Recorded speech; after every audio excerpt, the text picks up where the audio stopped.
मुंबई में शिवसेना उद्धव बालासाहेब ठाकरे के नेता संजय राउत ने मुख्यमंत्री फडणवीस और सरकार पर तीखा हमला बोला।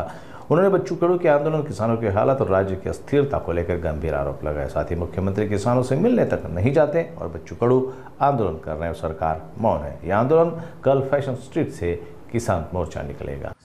देवेंद्र फडणवीस यांच्या नागपुरात ते सुरू आहे ना, ते तोंडाला पट्टे बांधून का बसले? किंवा भाजपचे पुढारी बच्चू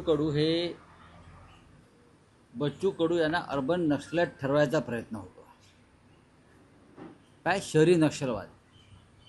ज्या राज्यामध्ये कोणी आंदोलन केलं शेतकऱ्यांच्या प्रश्नावर, निवडणुकीच्या मुद्द्यावर, मतदार यादीच्या प्रश्नावर, बेरोजगारीच्या प्रश्नावर, शेतकऱ्यांनी त्यांच्या हक्कासाठी काही मागण्या केल्या, तर सगळ्यांना अर्बन नक्षलवाद ठरवायचं आणि ह्याच्यामध्ये माओवादी घुसले असं घोषित करून टाकायचं।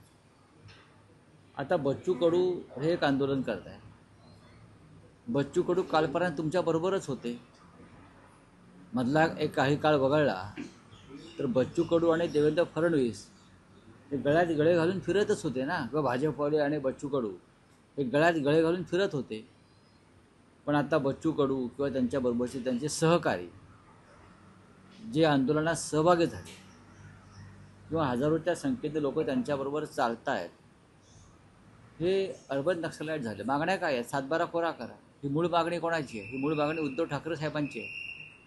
7/12 कोरा करा, नाहीतर चालते व्हा, ही मागणी उद्धव ठाकरे यांची आहे, शिवसेना पक्षप्रमुख। आणि त्या मागणीने जर परत जोर धरला असेल तर आंदोलकांना अर्बन नक्षलवादी ठरवणं हे कितपत योग्य आहे? आंदोलन केलं की त्याला अर्बन नक्षलवादी ठरवायचं। मग भ्रष्टाचारांना अर्बन नक्षलवादी का ठरवत नाही तुम्ही? तुमच्या मंत्रिमंडळातल्या, तुमच्या मंत्रिमंडळात ज्या अनाकोंडा बसल्या सगळे, बरं का, त्या अनाकोंडांना तुम्ही अर्बन नक्षलवादी का ठरवत नाही? आत्ता माझ्यासमोर आता ह्याला पण तुम्ही अर्बन नक्षलवादी ठरवा। नाशिक त्र्यंबकला जो सिंहस्थ कुंभमेळा होतो आहे, त्याच्यामध्ये प्रत्येक पावलावर भ्रष्टाचार सुरू आहे। साधारण 15 ते 20 हजार कोटीचं बजेट हे गुजरातच्या ठेकेदारांना वाटून द्यायचं आहे आणि त्या गुजरातच्या ठेकेदारांनी महाराष्ट्रातले मग छोटे मोठे कंत्राटदारांना मेहरबानी खात्यात कामं द्यायची।